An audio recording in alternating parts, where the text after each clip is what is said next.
Activists, civil society organizations and grassroots movements from across Cape Town gathered outside the Mining Indaba in unwavering solidarity with the artisanal miners of Stilfontein. They say if the rehabilitation of mines had been done correctly, we wouldn't see what the government sees as illegal.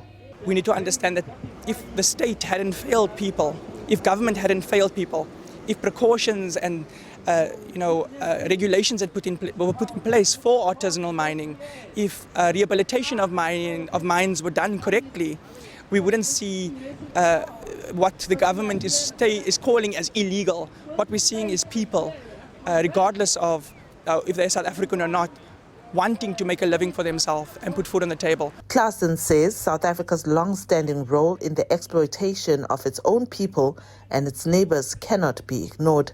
He points a finger at the Minister of Mineral Resources and Petroleum, for shifting the blame. How dare he?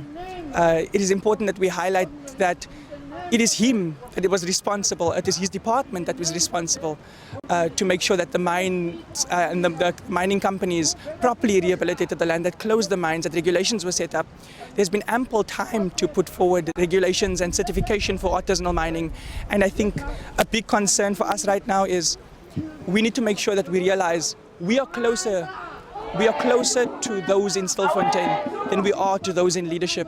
Those in leadership will sell us out. Those in Stilfontein will stand with us. Meanwhile, at the Indaba, community members where mines operate voiced their concerns. Our call is to say, let the mines come to the table. Call us into this table.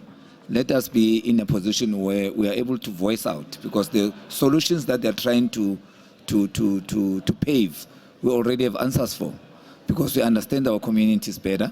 We understand the social landscape of our communities. We understand what is needed in our communities. We realize that the benefit of these minerals is not being credited to the communities. A community that is well endowed, yet a lot of poverty-stricken people in the whole community. So there's an irony in that. Why do I have a lot of mineral, yet I'm still very poor? So there's a problem somewhere. In Kenya today, artisanal and small-scale mining has been legalized, and we have a national outfit called ASMAC. Now, the question is, ASMAC belongs to artisanal, and most of us are community players. Why are we recognized if we cannot bargain for ourselves, if we cannot do something for ourselves? So that's the question which we need to answer, and we are answering it by being players in the field, doing something for ourselves, and when we welcome the large-scale players, we'll also be having something to contribute. The Indaba wraps up on Thursday. Diabo Sito, SABC News, Cape Town.